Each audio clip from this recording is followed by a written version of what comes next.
नमस्कार, बहुत बहुत स्वागत आप सभी का द डिबेट में। मैं ब्रजेश मिश्रा हूं। दुनिया के सामने पाकिस्तान बेनकाब हो चुका है। पाकिस्तान जिस तरह से दुनिया भर में आतंकवादी गतिविधियों को अंजाम अपनी धरती से देता है और जिस तरह से आतंकवादी संगठनों को पाकिस्तान से प्रश्रय मिलता है, पाकिस्तान से संरक्षण मिलता है, पाकिस्तान से आर्थिक ताकत और हथियार मिलते हैं, उसने पूरी दुनिया के सामने पाकिस्तान को आज फिर से बेनकाब कर दिया है। अभिनंदन की वापसी, पुलवामा की घटना और उसके बाद भारत द्वारा की गई एयर सर्जिकल स्ट्राइक और फिर पाकिस्तान की बौखलाहट ने एक बार फिर से यह साबित कर दिया है कि ये मुल्क दरअसल शांति का दिखावा करके आतंकवाद और प्रॉक्सी वार करने वाला एक ऐसा मुल्क है जो पूरे साउथ एशिया ही नहीं, दुनिया भर के लिए एक नासूर बन चुका है। पाकिस्तान का अब मुकम्मल इलाज किए जाने की ज़रूरत है और जो भारत की हुकूमत और भारत की मिलिट्री जिस अभियान को शुरू कर चुकी है। पाकिस्तान एक ऐसा मुल्क है जहां की अर्थव्यवस्था आतंकवाद पर आधारित है। अफगानिस्तान देख लें या कश्मीर के क्षेत्र में देख लें या भारत के दूसरे इलाकों में उनके द्वारा की जा रही आतंकवादी गतिविधियों को देख लें या दुनिया में कहीं भी आतंकवाद से जुड़ी बड़ी घटनाएं हुई हों, उसके रूट्स आपको पाकिस्तान के भीतर मिलेंगे। ओसामा बिन लादेन आपको पाकिस्तान के भीतर ही मिला। दुनिया के 3 सबसे बड़े डेजिग्नेटेड इंटरनेशनल टेररिस्ट इस वक्त पाकिस्तान के भीतर रह रहे हैं। पाकिस्तान की हुकूमत उनको संरक्षण दे रही है, उनको पाल पोस रही है और इस आतंकवाद को वो पाकिस्तान ही नहीं दुनिया भर में भी भेज रहे हैं। 3 ऐसे महत्वपूर्ण, 3 ऐसे खूंखार आतंकवादी दरिंदे जो पूरी मानवता के लिए दुश्मन हैं, सिर्फ हिंदुस्तान ही नहीं दुनिया भर के लिए वो international terrorist designate United nation द्वारा किए जा चुके हैं, उसके बावजूद पाकिस्तान कार्रवाई नहीं कर रहा है। जैसे मोहम्मद का चीफ मसूद अजहर पाकिस्तान के भीतर है, पाकिस्तान के विदेश मंत्री स्वीकार करते हैं। अभी हम आपको सुनवाएंगे कि मसूद अजहर पाकिस्तान में है और सुरक्षित है, यह बात भी वहां का विदेश मंत्री कह रहा है। अभी थोड़ी देर में आपको भी सुनाएंगे। दुनिया जहान को पता है कि कराची के भीतर दाऊद इब्राहिम ने अपना ठिकाना बना रखा है, लेकिन पाकिस्तान दाऊद इब्राहिम के खिलाफ कार्रवाई तो छोड़िए, उनको फैसिलिटेट करता है। लश्कर का चीफ हाफिज सईद पाकिस्तान के भीतर है। गुलाम कश्मीर के भीतर उसके अड्डे हैं। अंतरराष्ट्रीय आतंकवादी घोषित किया जा चुका है। अमेरिका ने उस पर $1 मिलियन के इनाम घोषित किए हुए हैं, लेकिन उसके बावजूद पाकिस्तान कार्रवाई नहीं कर रहा। हर बार ये कहता है कि क्रेडिबल एविडेंस दीजिए, हम कार्रवाई करेंगे। पाकिस्तान के प्राइम मिनिस्टर जब अपनी संसद के भीतर इतना बड़ा झूठ बोल सकते हैं कि क्रेडिबल एविडेंस चाहिए, जिसको यूनाइटेड नेशन ने अंतरराष्ट्रीय आतंकवादी घोषित किया हो, उसको गिरफ्तार करने के लिए क्या आपको सबूत चाहिए? कितने सबूत चाहिए आपको? पार्लियामेंट की घटना, हिंदुस्तान की पार्लियामेंट पर हमले से लेकर पुलवामा तक की घटना में 15 डोजियर और सबूत के साथ भेजा जा चुका है। मुंबई की घटनाक्रम में उसका हाथ स्पष्ट था, डेविड हेडली के इंट्रोगेशन से स्पष्ट हो चुका है। उसके बावजूद कार्रवाई पाकिस्तान ने क्या की, दुनिया के सामने यह भी आना चाहिए। और कल एक महत्वपूर्ण खुलासा, आतंकवाद की स्वीकार्यता पाकिस्तान ने पहली बार टेलीविजन कैमरे पर की है, इसका सबूत भी आज हम आपको दिखाएंगे। अभी आपको बताएंगे कि वहां का विदेश मंत्री शाह महमूद कुरैशी क्या कुछ स्वीकार कर रहे हैं और स्वयं बता रहे हैं कि मसूद अजहर पाकिस्तान में है, अपने घर के भीतर है और पाकिस्तान की हुकूमत उसकी सेवा में है। जिसको यूएनएससी ने इंटरनेशनल टेररिस्ट डेजिग्नेट कर रखा हो, उसको पाकिस्तान में कैसे फैसिलिटी मिल रही है, अरेस्ट क्यों नहीं किया जा रहा है? जरा सुनिए पाकिस्तान के मौजूदा प्रेजेंट फॉरेन मिनिस्टर का स्टेटमेंट जो उन्होंने CNN पर कल रात एक स्टेटमेंट में दिया है। सुनिए कि मसूद अजहर के बारे में क्या गुणगान कर रहे हैं। He is in Pakistan. According to my information, he is very unwell. He is unwell to the extent that he cannot leave his house because he is really unwell. He is in Pakistan. According to my information, he is very unwell. He is unwell to the extent that he cannot leave his house because he is really unwell.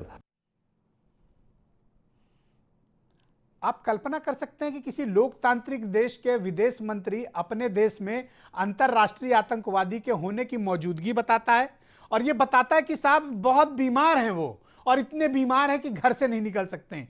तो अगर वो इतने बीमार हैं तो घर पे क्या कर रहा है वो? उसको तो हॉस्पिटल में होना चाहिए।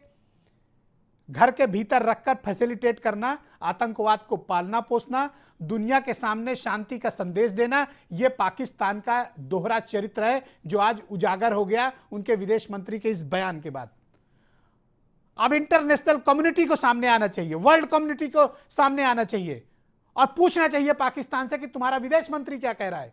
तुम्हारे विदेश मंत्री ने खुद एक्सेप्ट किया है कि जैसे मोहम्मद, जिसको अंतरराष्ट्रीय स्तर पर आतंकवादी संगठन घोषित किया गया है, उसका चीफ तुम्हारे घर पे क्या कर रहा है और तुम उसको क्यों पाल पोस रहे हो? हाफिज सईद तुम्हारे यहां क्या कर रहा है, तुम उसको क्यों पाल पोस रहे हो? दाऊद इब्राहिम तुम्हारा कौन लगता है और तुम उसको क्यों पाल पोस रहे हो? इस पर भी जवाब दिया जाना चाहिए। मसला सिर्फ अभिनंदन का नहीं है, मसला सिर्फ पुलवामा का नहीं है, मसला भारत में आतंकवादी गतिविधियां फैलाकर भारत को अस्थिर करने वालों को बेनकाब करने का है। अब वो वक्त आ गया है कि भारत को पाकिस्तान के खिलाफ निर्णायक कार्रवाई करनी चाहिए, कूटनीतिक स्तर पर, राजनीतिक स्तर पर और सैन्य स्तर पर भी। युद्ध किसी चीज का विकल्प नहीं हो सकता, लेकिन अगर युद्ध थोपा जा रहा है तो आप उससे पीछे कैसे हट सकते हैं? दुनिया भर के सामने पाकिस्तान को बेनकाब करने का इससे मुनासिब वक्त कोई हो नहीं सकता। उनके विदेश मंत्री का यह स्टेटमेंट भारत के उस एविडेंस और उस स्वीकारोक्ति और उस आरोप की पुष्टि है कि किस तरह से आतंकवादियों को पालने पोसने वाला यह मुल्क आतंकवाद की अर्थव्यवस्था दुनिया में चला रहा है और इसको टेररिस्ट स्टेट घोषित किया जाना चाहिए। आज मैंने बहुत खास और चुनिंदा मेहमानों को आमंत्रित किया हुआ है जिनके जरिए हम इस पूरे परिदृश्य पर चर्चा करने वाले हैं। रिटायर्ड ब्रिगेडियर डीएम त्रिपाठी मेरे साथ मौजूद हैं, retired colonel Rajveer Yadav, retired colonel Ramraj Singh भी मुझे ज्वाइन कर चुके हैं, सिद्धिश्री मेरे साथ मौजूद हैं, यूपी में कांग्रेस की स्पोक्स पर्सन है। थोड़ी देर में राकेश त्रिपाठी भी इस डिबेट को ज्वाइन करने वाले हैं और retired major general NB Singh साहब भी इस कार्यक्रम में मेरे साथ हिस्सा है और कैप्टन रणधीर बहादुर साहब फिर मुझे आज ज्वाइन कर रहे हैं, इंडियन एयरफोर्स के रिटायर्ड ग्रुप कैप्टन है। थैंक यू सो मच, बहुत बहुत शुक्रिया आप सभी का इस कार्यक्रम में मेरे साथ जुड़ने के लिए। मैं सीधे retired major general NB Singh साहब मुझे ज्वाइन कर चुके हैं। सर, आपने भी पाकिस्तान के विदेश मंत्री का ये बयान सुना होगा, ये बहुत स्तब्ध करने वाला है और भारत के इन आरोपों की भी पुष्टि करता है कि पाकिस्तान आतंकवादियों के सरगना को, उनके चीफ को अपने यहां पालता पोसता है और उनका विदेश मंत्री CNN पर यह एक्सेप्ट करता है, अमेरिका के टेलीविजन चैनल पर एक्सेप्ट करता है कि मसूद अजहर पाकिस्तान में है, वो बीमार हैं और पाकिस्तान उनकी देखरेख कर रहा है। यस जनरल साहब। ब्रिजेश मिश्रा जी, मुझे कोई बहुत ज़्यादा आश्चर्य नहीं हो रहा है। मैं आपके पिछले प्रोग्राम में 1970 से किस तरह से कश्मीर में गतिविधियां देश के विरोध में पनपती रहीं और हम लोगों ने कुछ नहीं किया, इसके ऊपर काफ़ी उजागर किया था। आपको श्री जगमोहन की फ्रोजन टर्बुलेंस से कोट करके बताया था। आज देर नहीं हुई है, देर तो 1970-71 में हो गई थी, जबकि आज़ादी के कई दशकों के बाद भी सर आप बार-बार उस रिपोर्ट का जिक्र करते हैं। आज हिंदुस्तान के करोड़ों लोगों को बताइए कि उस रिपोर्ट में क्या है और क्या किया जाना चाहिए। मैं यही बता रहा हूं। उन्होंने तब भी रेकमेंड किया था कि 370 धारा, आर्टिकल 370 और 35A को खारिज कर देना चाहिए। वो आज भी मुख्य चर्चा का विषय नहीं बन रहा है। आप देखें, पाकिस्तान की आतंकवादी गतिविधियां उसके अनुसार कश्मीर के चलते चल रही हैं और कश्मीर को अपने से जोड़ने के लिए सबसे बड़ी बाधा 370 और 35 से है। मेरा सवाल इस देश के बुद्धिजीवियों, जनता और जो यहाँ के आका, हमारे आका है, उनसे है कि आप क्या कर रहे हो। आपको एक एग्जाम्पल दूंगा कि हमारे पार्लियामेंटेरियन आतंकवाद के खिलाफ कितने जागरूक हैं। आपने राज्यसभा में एक प्राइवेट बिल आतंकवाद के खिलाफ चंद्रशेखर जी लेकर आए थे, आपको याद होगा, पिछले 2 महीने पहले की बात है। मैं वो प्रोग्राम देख रहा था लाइव। राज्यसभा में गिने हुए 1 दर्जन एमपी नहीं थे। ये देश के जो कानून, लेकिन सर आप एक बात और बताइए जिन्होंने कानून कि बनाना है, जैसे मोहम्मद कचीफ पाकिस्तान के भीतर है, उनका फॉरेन मिनिस्टर एक्सेप्ट कर रहा है, यूएनएससी उसको इंटरनेशनल टेररिस्ट डेजिग्नेट कर चुका है, फिर अरेस्टिंग क्यों नहीं कर रहा? और ये भारत के लिए कितना बड़ा सबूत है यूनाइटेड नेशन में मूव करने के लिए? ब्रजेश जी, दोबारा हम दूसरी दिशा में बात कर रहे हैं। हमें इस तरह की कार्रवाई के लिए सबूत नहीं देना पड़ता है, हमें एक्शन लेना पड़ता है। पैसे भी हमने बताया था, दुनिया में दर्जनों आतंकवादी या इंसर्जेंसी छद्म युद्ध चल रहे हैं या खत्म हो चुके हैं। आयरलैंड से लेकर आप मलेशिया तक चले जाएं, एलटीटी अपने घर के पड़ोस में है। श्रीलंका ने आप किसी को आईसीजे में, इंटरनेशनल कोर्ट ऑफ जस्टिस में सबूत लेकर गया था। यह सब बहुत ही वीक पॉलिसी है। तो स्ट्रांग पॉलिसी क्या है sir? What is strong policy sir? मैं बताता हूं आप, कई लोगों को पसंद नहीं आएगा। नहीं आएगा, आप बोलिए, आप बिंदास अपनी बात रखिए।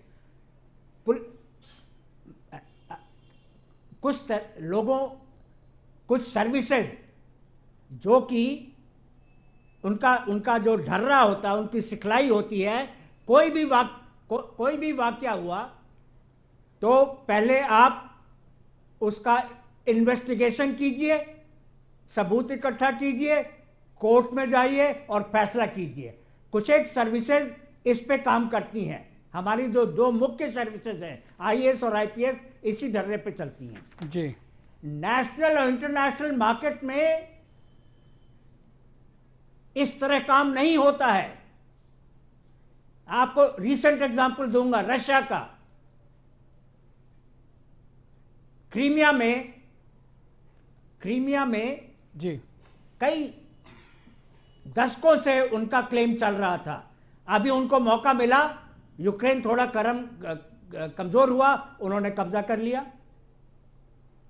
हमें अपनी नीति खुद बनानी पड़ेगी कि हम किस तरह से पाकिस्तान में आतंकवाद को शह देने वाले या चलाने वाले लोगों को आप क्या चाहते हो सर? क्या युद्ध विकल्प है या पाकिस्तान के खिलाफ किसी तरह की और कार्रवाई विकल्प है?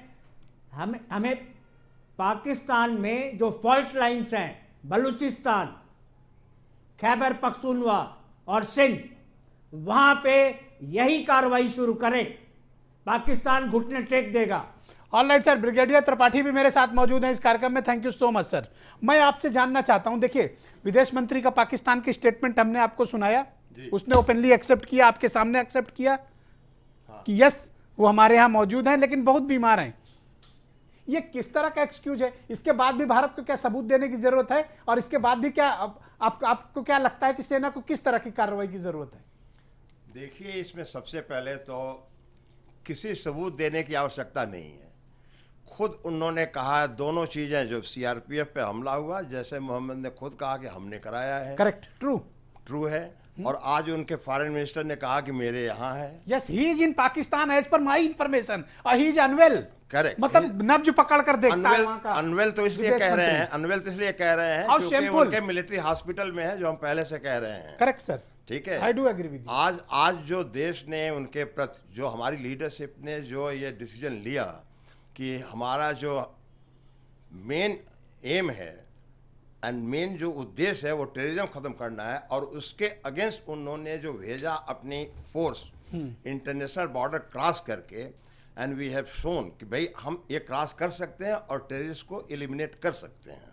ये हमने करके दिखाया। क्या पाकिस्तान इस बात से डरा कि कहीं भारत उनके ठिकानों पर सर्जिकल स्ट्राइक करके मसूद अजहर, हाफिज सईद को पकड़ न ले जाए? देखिए, अभी ये डर है ना? ये डर है, यही डर चाहिए, ये डर रहेगा, ये डर रहेगा। देखिए, पहले तो हमने सर्जिकल स्ट्राइक की जिसमें आर्मी गई, दूसरी अभी हमने एयरफोर्स यूज़ किया हुआ है। नेवी अभी बाकी है। नेवी तो खैर बेचारी पीछे से आएंगे, नेवी वाले वो हमारे हमारे they are the backbone, basically war के वो बैकबोन है नेवी हमारी। सर लेकिन अभी ग्राउंड पे it is air and the army. अभी इसके बाद आप देखेंगे नेक्स्ट हमारा जो स्टेप होना चाहिए, ये होना चाहिए कि इनको पिन पॉइंट करके, इंटेलिजेंस अपनी इकट्ठा करके और पिन पॉइंट करके, और इनको मसूद और जो 3 लीडर आप कह रहे हैं इनको एलिमिनेट करो। इसके अलावा मेरे पास कोई चारा नहीं है। अब रह गया आज या कल भारतीय सेना को यह काम करना ही पड़ेगा, करना पड़ेगा। अभी दूसरी बात बताऊंगा आपको, दूसरी बात कि वार इसका सोल्यूशन नहीं है और हम वार चाहते भी नहीं हैं। अगर आप अपने पॉलिटिकल लीडरशिप की स्टेटमेंट देखें, हम वार नहीं चाहते हैं। इसीलिए हमने उनके मिलिट्री टारगेट्स को हमने अटैक नहीं किया, उनके पर सर ऊपर ये नहीं मुल्क तो पाकिस्तान, ये तो युद्ध के लिए प्यासा बैठा है ना। उन्होंने तो आपके मिलिट्री एस्टेब्लिशमेंट पर कल मिसाइल दागी और भारतीय सेना ने प्रेस कॉन्फ्रेंस में करके बोला। हाँ, ये बिल्कुल ठीक सही बात है ना, बिल्कुल सही तो बात है। डिफिटेड रिप्लाई दीजिए उनको। किनको?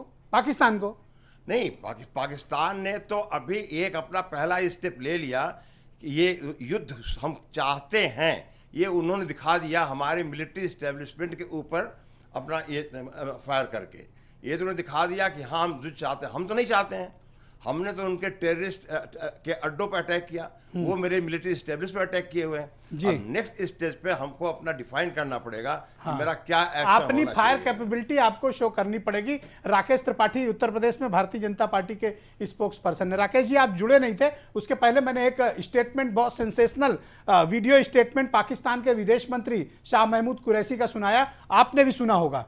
उन्होंने खुद एक्सेप्ट किया कि जैसे मोहम्मद का चीफ मसूद अजहर पाकिस्तान में है, सुरक्षित है, लेकिन बीमार है, बहुत बीमार है, चल फिर नहीं सकता। और ये उन्होंने CNN को दिए गए इंटरव्यू में बात एक्सेप्ट की, कहा कि हाँ है मसूद अजहर, अब बताओ क्या कर लोगे आप।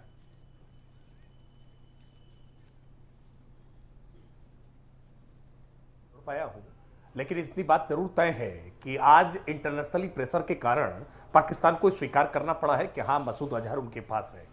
और तमाम मीडिया रिपोर्ट्स के आधार पर यह भी पता चल रहा है कि उसको किसी मिलिट्री हॉस्पिटल में उन्होंने छुपा करके रखा है। देखिए, मैं बहुत निवेदन के साथ कहूंगा, भारत शांतिप्रिय देश है और हम इसको हमेशा वॉर पॉलिसी के रूप में भी मानते हैं। इंटरनेशनली वॉर पॉलिसी है कि किसी भी हॉस्पिटल पर, किसी भी सर ये स्कूल क्या पर शांतिप्रिय लगा रखा है आप लोगों ने। आपके सैनिक मारे जा रहे हैं, हमारे नागरिक मारे जा रहे हैं, आप शांति का कबूतर उड़ाए बैठे हैं। मैं कोई युद्ध के पक्ष में नहीं हूं, लेकिन अगर आपके साथ ऐसी घटनाएं हो रही है तो उनके खिलाफ निर्णायक एक्शन का वक्त है भाई। ये क्या शांतिप्रिय लगा रखा है। एक्शन ले रहे हैं, बिल्कुल निर्णायक एक्शन ले रहे हैं। और हमने जता दिया है, उरी अटैक के बाद भी हमने सर्जिकल स्ट्राइक करके POK में जता दिया कि हम चुप नहीं बैठने वाले हैं। अगर वार करोगे तो उसका कठोर प्रतिवाद आपको सहना पड़ेगा। पुलवामा में कायराना हमला उन्होंने किया, हमने एयर स्ट्राइक करके LOC पार करके उनके भीतर घुस करके उनके आतंकी ठिकानों को भाई उन्होंने तो एक्सेप्ट कर लिया, के निर्दोष नागरिकों एक्सेप्ट कर लिया। मैं उसकी बात सुन सुनवाऊं। मेरी जानकारी के मुताबिक जैसे मोहम्मद का प्रमुख मसूद अजहर फिलहाल पाकिस्तान में है, लेकिन वो बीमार है और चल फिर नहीं सकता। अब इससे बड़ा एक्सेप्टेंस क्या चाहिए? जिसने पुलवामा अटैक कराया वो उनके पास मौजूद है। नहीं, अब एक्शन लो ना। बिल्कुल ये बात पूरे इंटरनेशनली उसने एक्सेप्ट करके वो और एक्सपोज हो गया है और अपने लिए उसने कठिनाइयां बढ़ा ली है।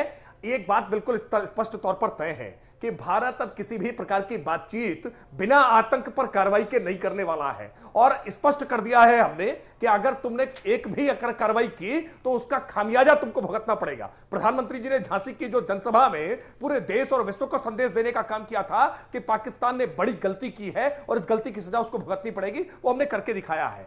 F-16 लेकर के जब वो भारत की सीमा में घुसे तो भारत के MiG-21 ने उनके F-16 को मार गिराया है। इसके बाद ही पाकिस्तान की हालत इतनी खराब हो गई, आज पाकिस्तान OIC की बैठक में बायकॉट कर रहा है। जिसका संस्थापक मुल्क वो है, आज वो उससे बाहर जा रहा है और भारत आज वहां जाकर के लीड करने का काम कर रहा है। वो आपकी बात ठीक है, लेकिन आप ये भी तो बताओ कि उनका foreign minister open statement international media में दे रहा है कि हाँ हमारे यहां तो हैं आतंकवादी, क्या कर लोगे? मैं इन सारी बातों से इतर, मैं एक बात बहुत निवेदन के साथ राजनीतिक दल का प्रवक्ता हूं, इस नाते राजनीतिक बात जरूर कहूंगा। देखिए आज आपके इस पैनल के डिबेट में समाजवादी पार्टी उपलब्ध रही है। सर ये फिर आप आ समाजवादी गए पार्टी उसी सब चीजों लगातार पे। जब से एयर आई स्ट्राइक एम हुआ सॉरी, है, आप ये वो सब डिबेट में प्लीज नहीं आ रही। इसको पॉलिटिसाइज मत करिए, नहीं, इसको कांग्रेस पार्टी के पॉलिटिसाइज जो मत 21 करिए। दलों की जो कौन बैठक का है बयान कौन नहीं है, वो इट बयान डजंट मैटर। पाकिस्तान के संसद जहां में कोट देश किया की जा बात रहा है। होती है वहां हमें कृपया देश के राजनीति अंदर मत भी करिए। हमें देश के अंदर आप भी अपनी गद्दारों पर बात करनी प्लीज होगी। मैं इसको अलाउ नहीं करूंगा। इस तरह की बातें आज नहीं होनी चाहिए जब देश इस मुहाने पर पहुंच चुका हो। क्यों नहीं आप होगी? समाजवादी क्यों नहीं होगी पार्टी विदेशी? तो आपसे अरे भी तो भाई, सवाल देश- बनेगा। देश जब में- हमला हो रहा था तो देश क्या में जो झांसी में खतरा रैली गद्दारों नहीं से कर रहे थे? है, हम देश की सेना तो बॉर्डर पर पुलवामा लड़ेगी, हमले के बाद लेकिन आपने ये क्यों देश के झांसी भीतर में जो रैली गद्दार की? बैठे हैं, इन क्यों की गद्दारों को रैली? एक्सपोज करने की जिम्मेदारी हम क्यों नहीं निभाएं? इधर हम अभिनंदन- AK-47 लेकर के बॉर्डर पर नहीं, नहीं तो इधर खड़े। क्या हुआ था? हम देश के भीतर इन इधर गद्दारों को हमारा जरूर expose पायलट करेंगे। वहां क्या हुआ था और आप सबसे बूथ मजबूत कर रहे थे। आपसे भी तो 10 सवाल होंगे। इसको पॉलिटिसाइज मत करिए। नहीं हमने उसी बूथ को मजबूत करते हुए कौन से- उसी बूथ को राजनीतिकरण आप भी करते हो, ये आरोप तो आप पर भी लगेगा। हम देश में कोई अफरा तफरी का वातावरण नहीं लेना चाहते। Colonel Rajveer Singh, all right please, की जिम्मेदारी देश जस्ट की वेट, सीमा जस्ट पर भी वेट। है, तो प्रधानमंत्री की जिम्मेदारी ये देश के भीतर भी है। राजनीति और करने का प्रधानमंत्री फोरम ने देश नहीं के है। भीतर की जिम्मेदारी को भी और न ये साथ-साथ वक्त निभाया है। राजनीति करने का। राकेश त्रिपाठी जी, देश सर्वोपरि है। देश की चिंता करिए, राजनीति समाजवादी करने- पार्टी और मैं बीएसपी की बहुत चिंता निवेदन मत के साथ करो। कहूं, बार-बार ये ये देश बात की कही चिंता जाती करो। है, इसका राजनीतिकरण न की जाए, इस पर राजनीति न की जाए। अरे तो भाई, बताओ ना, राजनीति शाह का मोहम्मद जाति-पात कुरैशी पर ने की किया जाए। तो अब इनका क्या राजनीति किया देश जाए? की सुरक्षा के मसले पर बिल्कुल आप की बताओ जाए। शाह कुरैशी देश का की क्या सुरक्षा किया के जाए? साथ से कोई खिलवाड़ जिसने नहीं होने ओपन देंगे। स्टेटमेंट हम- दिया है, हम ओपन इसको राजनीतिक स्टेटमेंट, मुद्दे के रूप में हमेशा ओपन देखेंगे। स्टेटमेंट दिया है। क्या किया जाए कुरैशी का, बताओ ना। बाद में पूछना सपा बसपा ने क्या किया है। नहीं बता के नहीं किया जाता है। ब्रजेश जी, जो करना होता है वो घर में घुस के कर दिया जाता है। और अरुण जेटली जी ने बहुत कर्नल स्पष्ट यादव, तौर पर कह दिया कि जो अमेरिका कर सकता है वो हम कर ओपन सकते हैं। स्टेटमेंट, ये आतंकवाद की स्वीकारोक्ति है। और मैं मानता हूं कि किसी भी फॉरेन मिनिस्टर के द्वारा अपने मुल्क में आतंकवादियों को सुरक्षित पनाह देने का इससे बड़ी एक्सेप्टेंस कोई हो नहीं सकती। अब आप मुझे बताएं कि किस तरह की कार्रवाई की अपेक्षा की जानी चाहिए। देखिए, पहली बार ऐसा हुआ है कि पाकिस्तान जो है एक्सेप्ट कर रहा है कि हमारे पास वो सरगना है। इससे पहले हमेशा झूठ बोलता आया है, पूरी दुनिया को जो है बरगलाता आया है कि हमारे पास कोई भी टेररिस्ट हमारे ग्राउंड पे नहीं है, हमारी ज़मीन पे नहीं है, ना ही यहाँ से कोई ऐसी उत्पत्ति हो रही है। तो आज पहली बार जो है उसने जो है ये एक्सेप्ट किया हुआ है कि हमारे पास जो है मौलाना है, मसूद अजहर है। मौलाना मसूद अजहर है। अभी क्या होना चाहिए, क्या नहीं करना चाहिए, ये जो है डिबेट हम ऐसे ओपन नहीं कर सकते हैं। ज़रूर इसकी पॉलिसी हमारे पास बनेगी, कार्रवाई की जाएगी।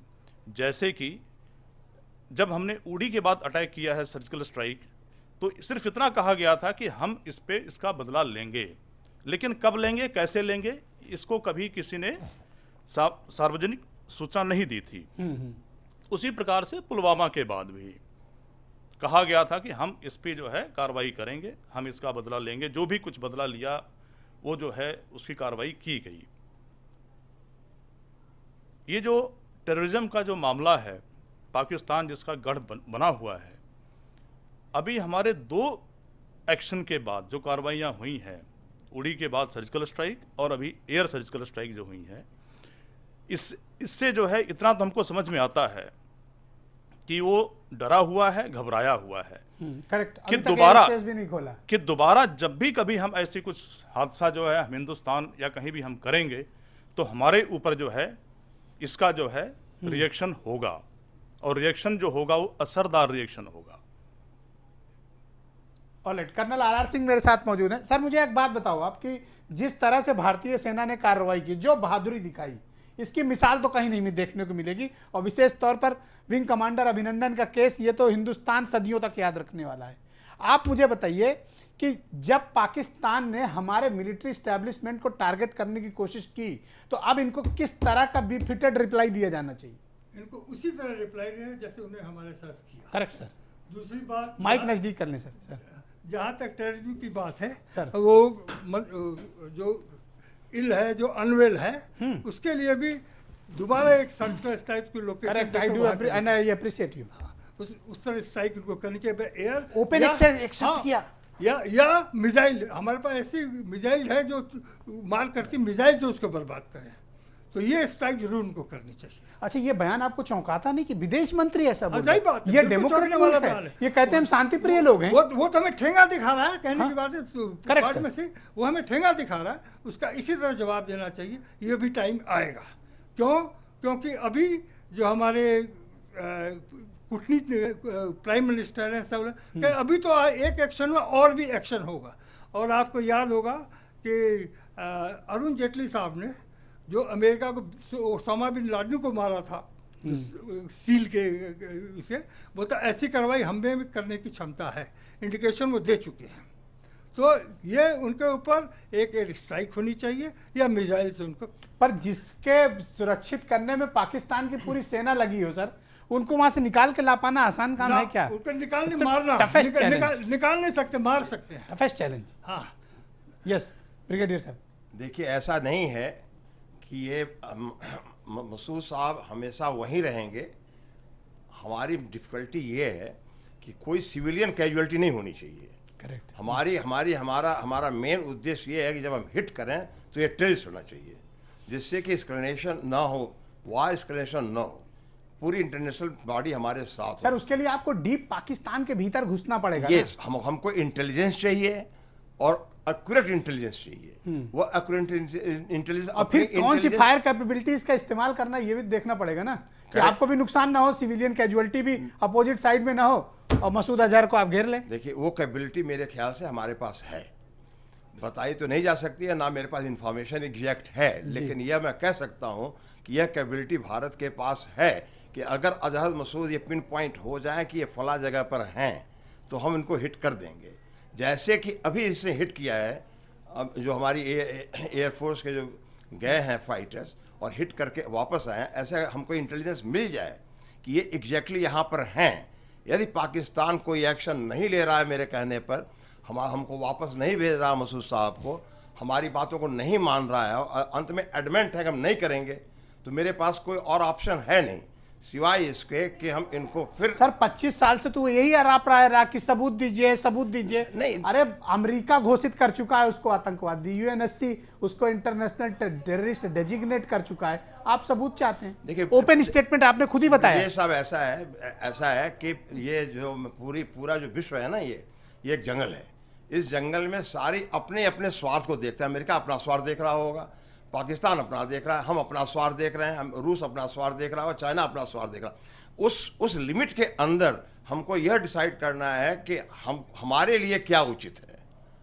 अच्छा, हमारे लिए वार नहीं उचित है। अगर हम उनके किसी सिविलियन को टारगेट करते हैं या उनके मिलिट्री एस्टेब्लिशमेंट को टारगेट करते हैं तो वार एस्केलेशन होगा। अगर हम टेररिस्ट को टारगेट करते हैं, जो कि अभी हमारी लीडरशिप ने बहुत करेक्ट डिसीजन लिया हुआ है, हमने टेररिस्ट को हिट किया है और हम आगे उनको हिट करेंगे। कैसे करेंगे ये हमारी तो सीक्रेट होनी चाहिए। करेक्ट बात, ओपन डिबेट कहा नहीं जा सकता। करेक्ट बात। सिद्धिश्री मैडम मौजूद है मेरे साथ, यूपी में कांग्रेस के स्पोक्स पर्सन है। थैंक यू, आपने प्रोग्राम को ज्वाइन किया। ये कूटनीतिक तौर पर भारत की एक बड़ी सफलता भी मैं मानता हूं मैम, और दूसरी चीज ये भी कहता हूं कि पहली बार इतना ओपन एक्सेप्टेंस पाकिस्तान के किसी भी कैबिनेट मिनिस्टर, वो भी foreign minister, responsible foreign minister, चुनी हुई सरकार का विदेश मंत्री कहता है कि हाँ आतंकवादियों का प्रमुख हमारे यहाँ है लेकिन वो बीमार है। आप बताइए कि अब इसके बाद क्या कार्रवाई की जानी चाहिए? जी देखिए, ये तो खुलेआम बोल रहे हैं, ओपन जी स्टेटमेंट है। खुलेआम बोल रहे हैं, तो इससे पता चलता है कि ये बहुत ही अहंकार में है, इनको इससे कोई मतलब नहीं हुआ है। तो क्योंकि इन्होंने अभी जो सेकंड जो स्ट्राइक करी है हमारे ऊपर, वो हमारे सैन्य ठिकानों पे करी है, जो उन्होंने वो F-16 के द्वारा करी है। तो इसका मतलब ये अभी सुधरे नहीं हैं। इनको बहुत चिताया गया। हमने 1971 में इंदिरा गांधी जी ने भी जब ये इनको 2 टुकड़े करे पाकिस्तान के, तब भी ये नहीं सुधरे। उसके बाद कई हमले हुए इनके। तो आतंकवाद अभी जड़ से खत्म नहीं हुआ। पूरा विश्व आतंकवाद के खिलाफ है, भारत भी आतंकवाद के हमेशा खिलाफ है। और पहली बात यह रही, अगर ये छोड़े ना गए होते, रिहा ना किए गए होते, आज ये पुलवामा हमारे 40-45 सैनिक ना गए होते, शहादत देनी पड़ी उनको। अब और इसके अलावा हमारे विंग कमांडर के ऊपर भी बहुत ज़्यादा उनका धैर्य, शौर्य, पराक्रम था कि वो वहाँ लड़े और निडरता से उन्होंने उनके जवाब दिए। ये सबसे बड़ा उन्होंने अपनी माटी का कर्ज अदा किया है। ये आज हमको पता चलता है कि अब हमारा देश जी। सुरक्षित हाथों में है, क्योंकि ये सैन्य बल, ये हमारी सेना, ये महाशक्ति हमको पूरी तरह से सुरक्षा दिए हुए है। तो हम ये कह सकते हैं कि सुरक्षित हाथों में देश अब हमारे है। ये नहीं कि पीएम कहते हैं अब सुरक्षित हाथों में है, सुरक्षित हाथों में अब है हमारे। पहले क्या सुरक्षित नहीं था? क्या किसकी औकात थी जो हमारे देश को झुकने देता या मिटने देता? जिस प्रकार से प्रधानमंत्री जी कहते हैं मैं देश नहीं झुकने दूंगा, तो क्या पहले प्लीज इस पे राजनीति मत करिए। जी राजनीति नहीं होनी चाहिए, मेरा बस सबसे राजनीति का तो कहीं सवाल ही नहीं उठता। राकेश जी को भी रोका, आपको भी रोकूंगा। अभिनंदन जी का स्वागत है। अगर वो छोड़े गए हैं अभी तो उनका बहुत बहुत स्वागत है। उन्होंने मेरे साथ इंडियन एयरफोर्स के रिटायर्ड ग्रुप कैप्टन रणधीर बहादुर साहब मौजूद हैं। सर बहुत स्वागत। कल भी आपके साथ मैंने डिबेट का हिस्सा था, आज और डिटेल्स मेरे पास कुछ आई। अंतरराष्ट्रीय इंटरनेशनल जो भी पेपर्स मौजूद हैं, कहीं ऐसी कोई मिसाल नहीं कि मिग विमान ने F-16 जैसे नई जनरेशन के फाइटर प्लेन को मार गिराया हो, जो हिंदुस्तान के पायलट ने करके दिखाया। सर इसकी कोई एग्जाम्पल मौजूद है? इस बहादुरी का कोई और उदाहरण दुनिया में मौजूद है सर, जो काम अभिनंदन ने किया? सर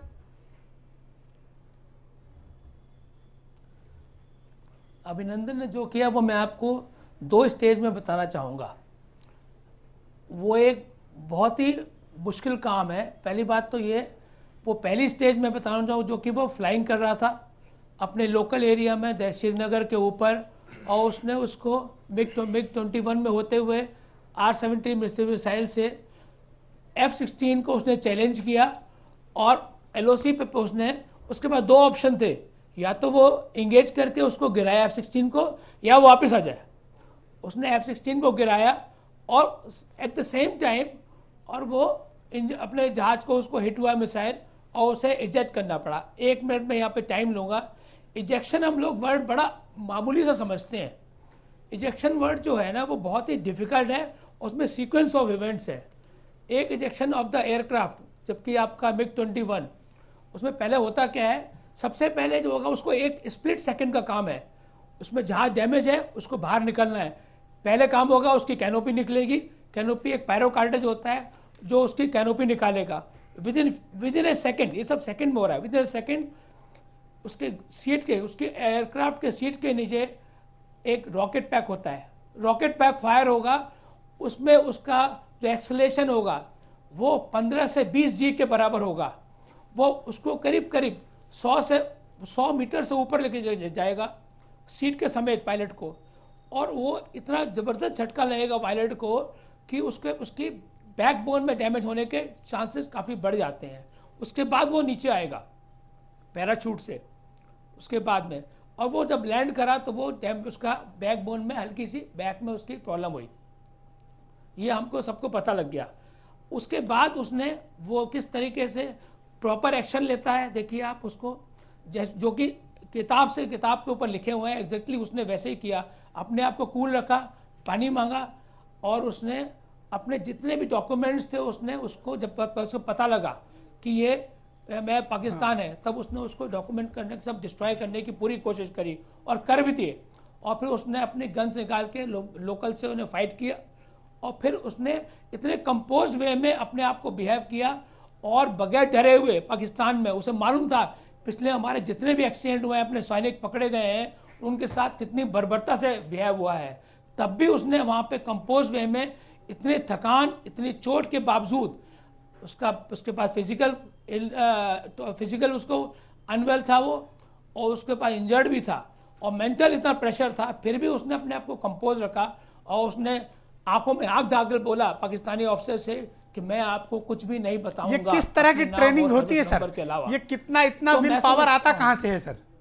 ये कितनी डिफिकल्ट ट्रेनिंग होती है? देखा होगा अपने पैनल में बैठे हुए हैं अपने एनडीए के ऑफिसर्स जी, या एनडीए के ऑफिसर बैठे हुए हैं। वो 3 साल के एनडीए की ग्रिल ट्रेनिंग होती है, जिसमें कि आदमी को जो बाहर से सिविलियन जाता है उसको पूरा ब्रेन वॉश करके उसको एक बिल्कुल मजबूत सोल्जर बना के निकालते हैं।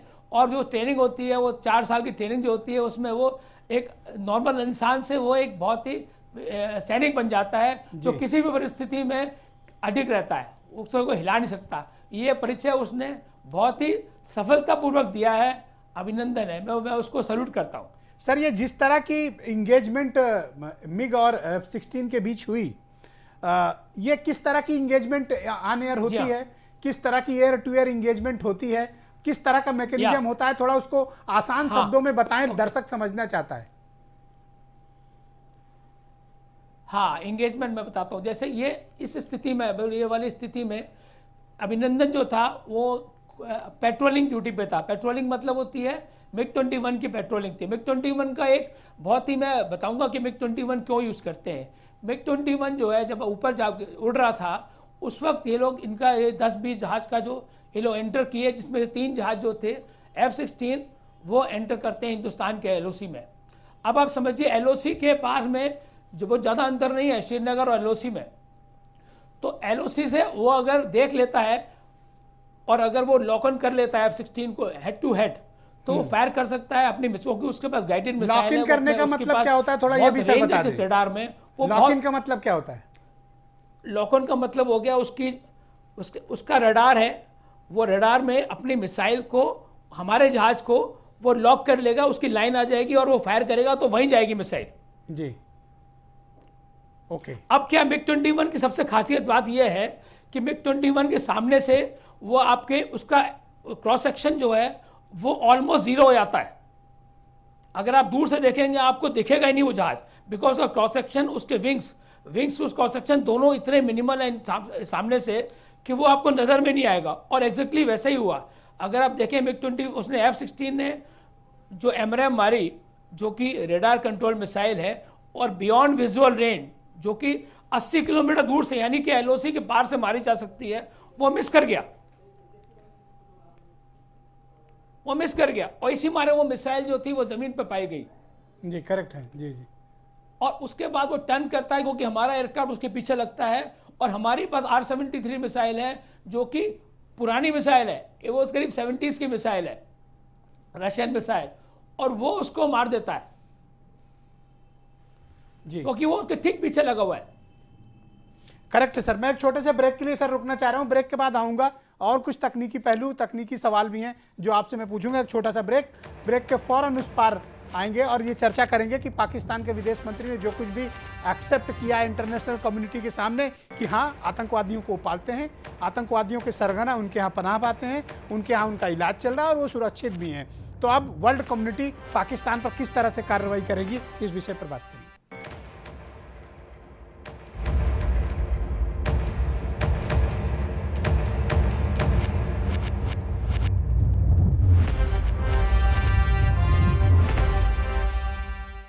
उसको कल रिहा करने लगे हैं हिंदुस्तान को। मेरे अपनों ने मुझे पुकारा, चलिए वे चलिए वतन मेरे यारा, चलिए वे चलिए वतन मेरे यारा, वंदे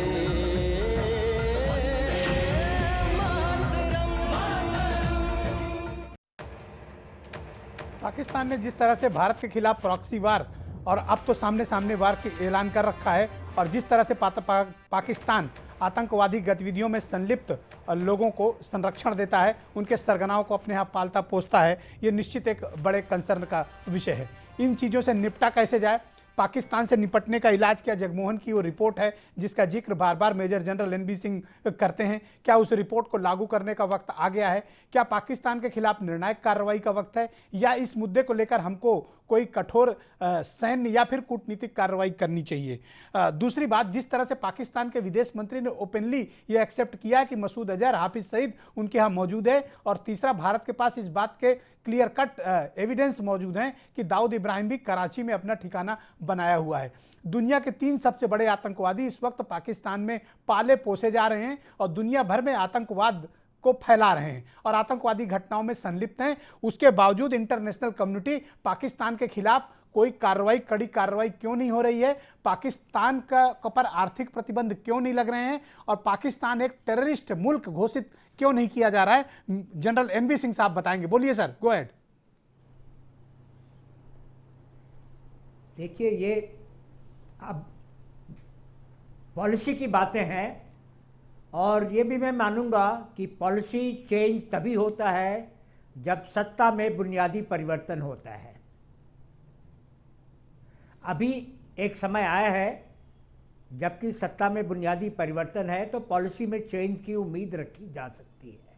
इसे किसी पार्टी का समर्थन या किसी का विरोध ना समझे, ये सिंपली पॉलिसी की बात कर रहा हूं। अभी तक मेरी समझ में पाकिस्तान के खिलाफ बहुत ही पैसिव पॉलिसी अख्तियार की जा रही थी, जिसमें वो हम पर जितना वार करते थे उतना भी 71 की लड़ाई छोड़कर और हमने कभी नहीं किया। और मेरा मानना है कि 71 की लड़ाई में भी बांग्लादेश की जनता इतना भुगत रही थी, उसके चलते हमें उनकी मदद करनी पड़ी। वरना हमारे जो बुद्धिजीवी हैं इनको शांति का कुछ ऐसा उल्टा पाठ पढ़ाया गया है कि इनकी सोच को बदलने के लिए कुछ समय लगेगा, और मैं समझता हूं कि अभी वो पॉलिसी परिवर्तन हो रहा है। तो मैं उम्मीद रखूंगा कि फ्यूचर में ये सरकार क्या करे। पहले तो जो आप कह रहे थे जैसे लोहा गर्म है, अभी जो पीसनिक होते हैं, जो शांतिवादी होते हैं, उनको समर्थन देने के लिए पाकिस्तान ने बहुत ही होशियार कदम उठाया। 72 घंटे के अंदर ही अभिनंदन को वापस कर दिया। अब आप देखिएगा, आज से 48 से 72 घंटे बाद ये जो दूसरी लॉबी है, इनकी आवाज उठकर आने लगेगी। सर उन्होंने तो सोशल चलिए अभिनंदन मीडिया का में इशू डिफरेंट है already- सर। उनका फॉरेन मिनिस्टर ओपनली एक्सेप्ट कर रहा है कि आतंकवादी पले हुए हैं।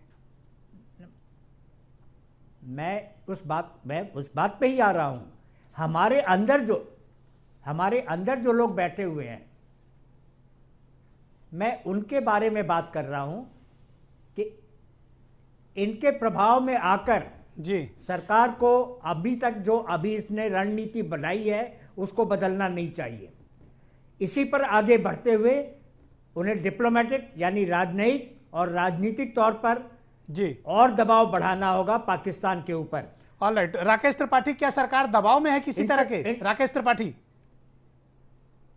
नहीं, सरकार दबाव में नहीं, आज पाक दबाव में है और पाकिस्तान दबाव में ही। जिस ऑर्गेनाइजेशन का वो संस्थापक सदस्य था, आज संस्थापक सदस्य के लगातार आग्रह करने के बाद भी गेस्ट ऑफ ऑनर बनकर सुषमा स्वराज जी गई हैं इस्लामिक देशों में, और उसके संगठन की बैठक में जाना एक बड़ा कदम और है।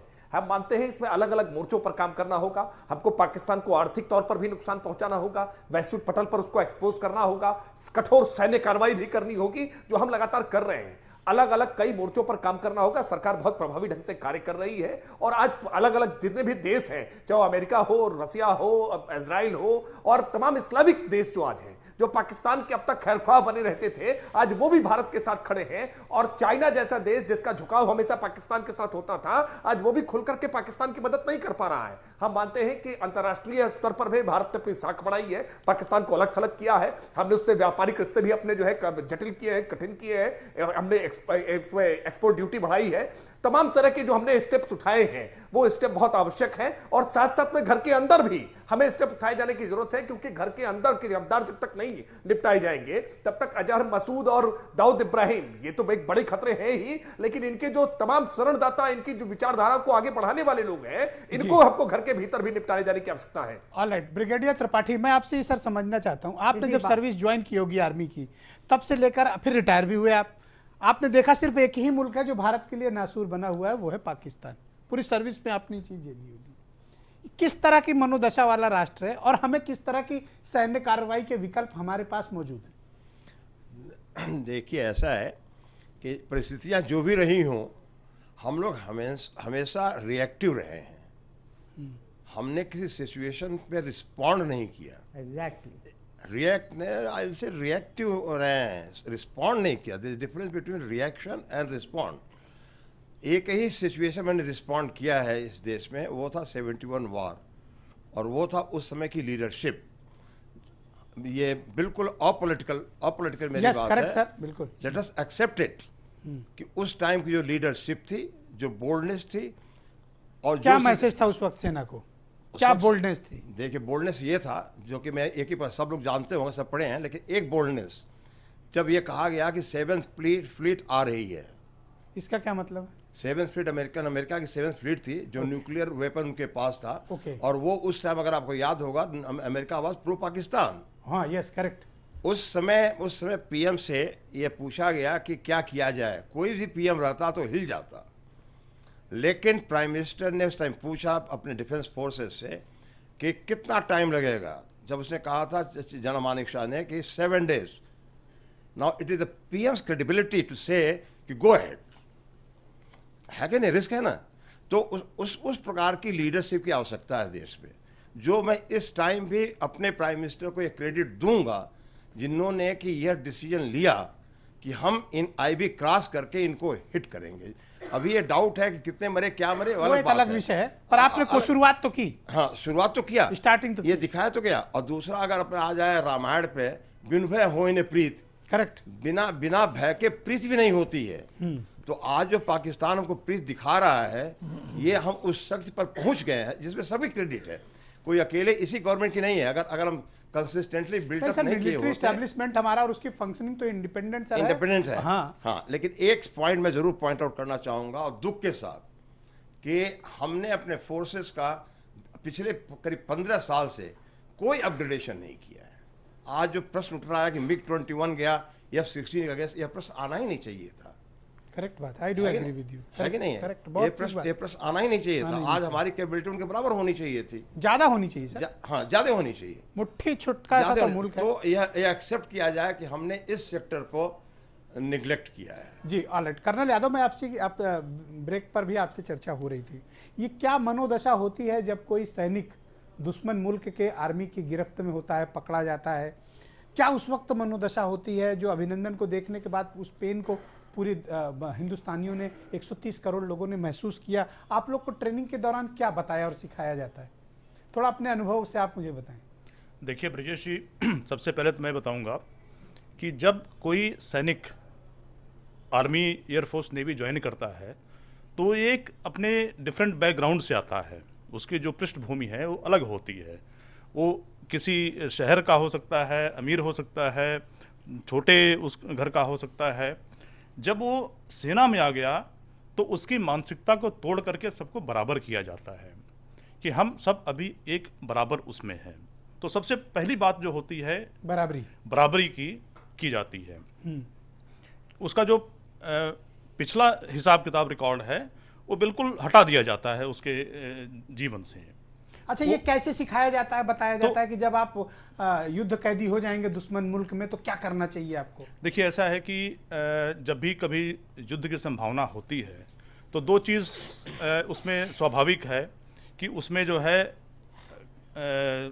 मतलब कि मौतें भी होंगी, शहीद भी होंगे लोग, और युद्धबंदी भी होंगे। ठीक है। और हम जो है अपनी सेना में ये हमेशा जो है हमने ट्रेनिंग की है और विश्वास दिलाया है कि कोई भी सैनिक जो है युद्ध मैदान में पीछे छोड़ा नहीं जाएगा। उसको हम सकुशल वापस लेकर आएंगे, चाहे वो शहीद हो गया हो या जिंदा है। वही बात लागू होती है जब युद्धबंदी हो जाता है।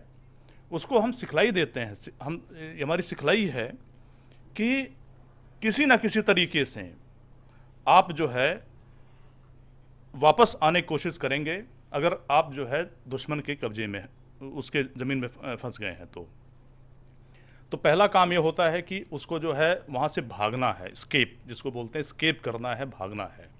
तो अपनी क्षमता भर वो आएगा। ये ट्रेनिंग का हिस्सा है। ट्रेनिंग का हिस्सा है। उसके बाद जो है दूसरा आता है कि वहाँ पे अगर कोई मुठभेड़ हो जाती है, उसके सैनिक आ जाते हैं तो उनके ऊपर फायर भी करेगा, वो अपने बचाव में फायर भी करेगा। जब सब कुछ हताश होकर के अगर उसको जो है अपने आप को बंदी बनाने के लिए सरेंडर करने की नौबत आ जाती है, जब नहीं निकल पाता है तो बंदी बन जाएगा, वो युद्धबंदी हो गया। उसमें जो है जो हम ट्रेनिंग देते हैं कि कई चीज़ें ऐसी होती हैं कि हमारी जो सीक्रेट चीज़ें हैं जो उसके पास है, वो जो दुश्मन को ना बताए, वो डिस्ट्रॉय करें। तो वो उनको जो है अगर उसके पास कोई फिजिकल फॉर्म में है, उसके पास जो है कागज़ है, कुछ नक्शे हैं, कुछ सीक्रेट कोड्स हैं। कमांडर अभिनंदन इन्हीं प्रक्रिया का पालन कर रहे थे। बिल्कुल, जो सिखलाई होती है उन्होंने एक एक कदम उसका फॉलो किया है। और मैं आपको बताना चाहूँगा आपके माध्यम से पूरे अपने देश को, और जो सैनिक हैं ये उनके लिए एक बहुत बड़ी मिसाल है कि जो हम सिखलाई देते हैं उसको कैसे पालन करके जो है विपरीत हालत में, और उसमें जो है उससे निकला जा सकता है, निकल के आ सकते हैं, सकुशल निकल के आ सकते हैं। जी, और सर कैसी ट्रेनिंग होती है, और इस तरह के विपरीत हालात में जब आपके सामने मौत खड़ी हो, मौत से भी बदतर हालात खड़े हो, उस मनोदशा को बरकरार रखना ये कितना बड़ा चैलेंज है, और ये कितनी टफ ट्रेनिंग से आता है। बहुत बड़ा चैलेंज है। पहली बात, और POW होना खुद में अपने आप में क्या हालात होंगे, बहुत बड़ा चैलेंज है। सबसे पहली बात, जब हम लड़ाई में अटैक में जाते हैं तो सब मनुष्य क्या, जानवर का सबकी एक प्रवृत्ति होती है कि मेरा दुश्मन, मैं उसको मार दूं नहीं तो वो मुझे मार देगा। जैसे कहावत है कि एक जानवर को आप कोने में ले तो जानवर आपके ऊपर अटैक करेगा सीधे, तो सबकी यही प्रवृत्ति होती है कि उसको पहले मारो नहीं तो मेरे को मार देगा। दूसरी बात, जहाँ तक बताने की बात है, जनीवा कन्वेंशन में वही 4-5 चीज़ें बताई रख के सबको मालूम होता है, अपना नाम बताओ, रैंक बताओ, नंबर बताओ, यूनिट बताओ, उसके बाद मुझे कुछ नहीं मालूम। जहाँ तक छोटे मोटे इंपॉर्टेंट कागज वगैरह होते हैं, अभी अभिनंदन का आपने सुना, इसने सुना है कि कागज कुछ खाल जो निगल लिया, इसने निगल लिया, नक्शे नुक्शे उससे फेंसे, वो नहीं खा सका, उसको जला देना जो नहीं कर पाया वो, तो वो पकड़े गए।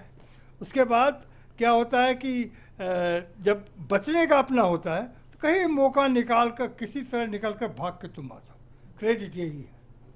अच्छा, जहाँ तक अपनी ट्रेनिंग की बात, इतनी सख्त ट्रेनिंग होती, इतना रगड़ा लगता है आदमी का कि आदमी टोटली सब आधी मुसीबतें सहने वास्ते तो अभ्यस्त हो जाता, तो इसलिए वो सबका सामना करता है। उसके बाद जहाँ तक वो हम लोगों के ट्रेनिंग में सबसे बड़ी चीज़ है अपना देश, अपनी यूनिट और अपना जात। इंडियन आदि से ज़्यादा जितने भी फाइटिंग ट्रुप्स हैं सब जात पर हैं हमारे यहाँ।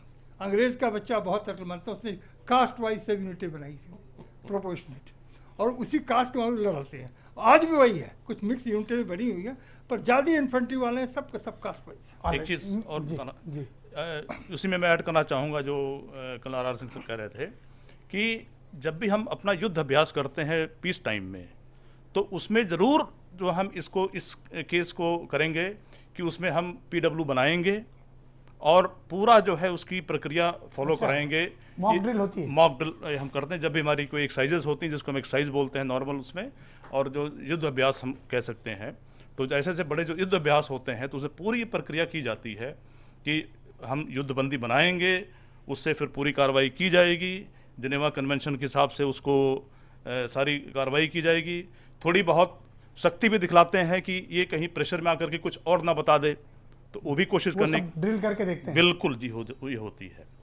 ये दर्शकों को भी समझने की जरूरत है कि किस मनोदशा, किस मनोवृत्ति और किस स्ट्रांग विल पावर के हमारी भारतीय सेना है, जिसके बारे में हम टेलीविजन स्टूडियोज या सड़क पर चलते हुए कुछ भी स्टेटमेंट करते हैं और कुछ भी बातें करते हैं। आप समझिए कि किस मनोवृत्ति और किस दशा से गुजर रहे होते हैं, और किस हार्ड ट्रेनिंग का नतीजा है कि वो इतनी ताकतवर हमारी मिलिट्री है कि दुश्मन के सामने भी मौत सामने खड़ी हो, मौत से बदतर भी हालात होने के बावजूद अभिनंदन झुके नहीं। ये भारतीय सेना की ट्रेनिंग है। सिद्धिश्री मैम, मैं आपसे समझना चाहता हूँ, क्या कूटनीतिक तौर पर भारत को पाकिस्तान के खिलाफ और आक्रामक होकर कार्रवाई करने के, पाकिस्तान को साइडलाइन करने की जरूरत है? नहीं, बिल्कुल करना पड़ेगा, क्योंकि इस वक्त ये हम आतंक से बहुत परेशान है, पूरा विश्व परेशान है। तो ये समय आ गया है, तो इस वक्त उनको बहुत मुस्तैदी से, क्योंकि अभी हमारे भारत सरकार में प्रधानमंत्री जी थोड़ा अपने राजनीति में लगे हुए हैं। मैम प्लीज जी, आज छोड़ दीजिए, राजनीति वो कर रहे हैं ब्रिजेश जी, आज आप बताइए कि पाकिस्तान को कूटनीतिक तौर पर कैसे राजनीति करते करते ही उन्होंने ये किया है।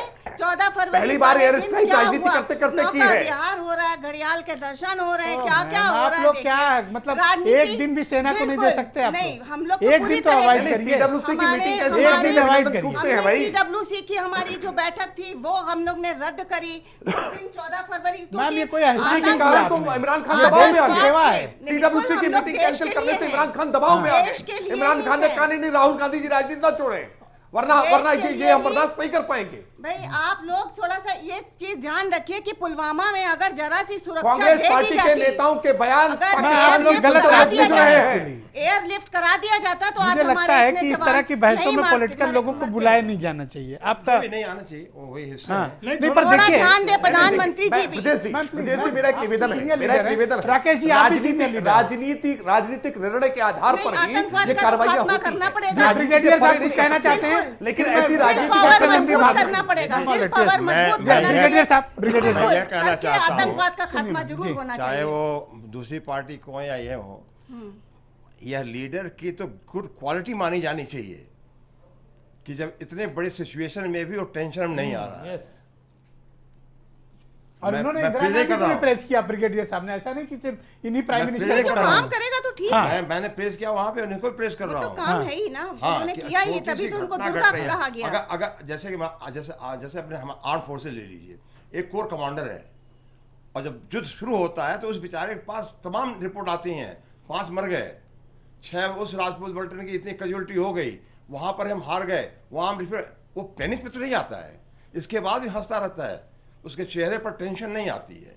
तो ये तो मैं लीडरशिप की गुड क्वालिटीज कहूंगा कि इतने बड़े घटने के बावजूद भी लीडरशिप टेंशन में नहीं आई। जी, ऑलराइट। कैप्टन रणदीप बहादुर साहब, आपसे मैं समझना चाहता हूं कि आप भारतीय वायुसेना के पास, आऊंगा सर, एनबी सिंह साहब 1 मिनट वेट कर लें सर। कैप्टन बहादुर, क्या भारतीय वायुसेना के पास वो सोफिस्टिकेटेड फाइटर प्लेन मौजूद हैं जो दुनिया में उसको बेस्ट एक एयरफोर्स के तौर पर स्थापित करें, या हमें और भी जरूरत है अभी? देखिए, बिल्कुल ज़रूरत है हमारे पास। ऑलरेडी इसी हमारे मोदी सरकार ने जो रफाल कॉन्ट्रैक्ट किया है, क्योंकि हम लोग की रिक्वायरमेंट अगर देखें तो पिछले 10 से 12 साल से चली आ रही है कि हमारे पास नया जहाज आना चाहिए। जो पिछला लास्ट परचेज किया गया था वो 90s में परचेज किया गया है जहाज। जी। अब हमारी टेक्नोलॉजी इतनी जल्दी चेंज हो रही है तो जहाज हमारे पिछले MiG-21 हमारे सब बाहर हो जाने चाहिए थे पिछले 10 साल पहले ही, में भी सर- ज्यादा। सर, आप ये तो बताइए हमें कि- जहाजों की तो जरूरत है, क्वालिटी आप तो एयरफोर्स में मौजूद हैं, राफेल किस श्रेणी उतने ही का और हमारी किस तरह का क्या strength- game changer fighter plane है? राफेल एक बेहतरीन एयरक्राफ्ट है आज के टाइम में, ये one of the best aircraft है और हमारी उससे बहुत बड़ा गेम चेंजर होगा। ये देखिएगा, वो मिराज के एक कदम आगे साबित होगा। ऑलराइट, एनबी सिंह साहब, आप कुछ मेंशन करना चाह रहे थे, प्लीज गो अहेड। अब आप समझ सकते हैं। जी हाँ, रक्षा बजट मैं भी लीडरशिप बढ़ाना के ऊपर चाहिए। बात करना चाह रहा था। फौज में हम लोग 2 किस्म के लीडर्स को देखते हैं। एक जो हर काम को दिखाना चाहते हैं और दूसरा जो फैसला लेते हैं। हमें फैसला लेने वाले नेतृत्व को सराहना चाहिए। जरूरी नहीं कि अगर कोई इमरजेंसी हो गई है तो जो कमांडर है वो सब काम छोड़कर उस इमरजेंसी के चारों ओर घूमने लगे। जी, अगर प्रधानमंत्री अपना काम कर रहे हैं और उनकी टीम सक्षम है जो इस क्राइसिस को संभाल रही है, जिसमें तीनों सेना प्रमुख आते हैं, NSA आते हैं, जी। रक्षा मंत्री आती हैं, तो फिर दूसरा सर, इसको- पिछली एक उनको डिबेट काम में छोड़कर इसके अंदर घुसने की जरूरत नहीं आप भी है। उस डिबेट का ये हिस्सा मेरा थे और कई निवेदन है। जनरल्स भी शहीदों उस की डिबेट में फोटो लगा के थे। आप रैली तो करते क्या हैं। आप में से ये मैं समझना चाहता हूं, क्या अब वक्त आ गया कि हमको एक इंटरनल सिक्योरिटी पॉलिसी बना लेनी चाहिए, जैसे आपने एंटी हाईजैकिंग में बनाई है, उस तरह का एक इंटरनल सिक्योरिटी पॉलिसी हो? अगर ये होगा, हम बदले में 30 मिनट के अंदर ये रिस्पॉन्ड करेंगे।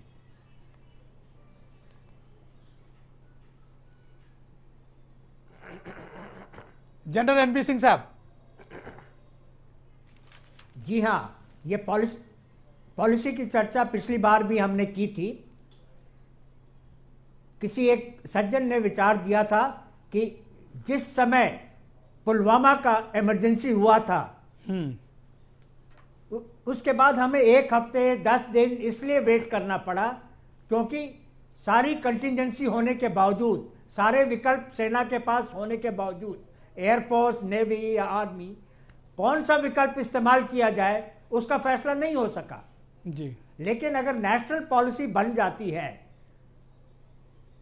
तो सबको सेना उसे फॉलो मुख्यालय करना के पड़ेगा, या सबको फॉलो करना पड़ेगा। रक्षा जी, मेरे पास सर वक्त का अभाव है और मैं आप सबका बहुत आभार प्रकट करना चाहता हूं, धन्यवाद भी देना चाहता हूं कि आज शाम आप लोगों ने अपना कीमती वक्त निकाला और देश के सुरक्षा पहलुओं पर हमने एक महत्वपूर्ण चर्चा की और पाकिस्तान के विदेश मंत्री की उस स्वीकारोक्ति को भी हमने आपको सुनवाया कि पाकिस्तान के विदेश मंत्री खुद ये बात एक्सेप्ट कर रहे हैं कि किस तरह से पाकिस्तान के भीतर उन्होंने आतंकवादियों को पाल रखा है। इस कार्यक्रम को समाप्त करूं उसके पहले मैं आपको उस विदेश मंत्री का पाकिस्तान का स्टेटमेंट दोबारा सुनाना चाहूँगा जिसमें वो कह रहे हैं कि हाँ, मसूद अजहर पाकिस्तान में है लेकिन बीमार है। और ये उन्होंने क्या स्वीकारोक्ति की, जरा सुनिए एक बार। बहुत बहुत धन्यवाद, थैंक यू सो मच, शुक्रिया। He is in Pakistan. According to my information, he is very unwell. He is unwell to the extent that he cannot leave his house because he's really unwell. He is in Pakistan. According to my information, he is very unwell. He is unwell to the extent that he cannot leave his house because he's really unwell. He is in Pakistan. According to my information, he is very unwell. He is unwell to the extent that he cannot leave his house because he's really unwell.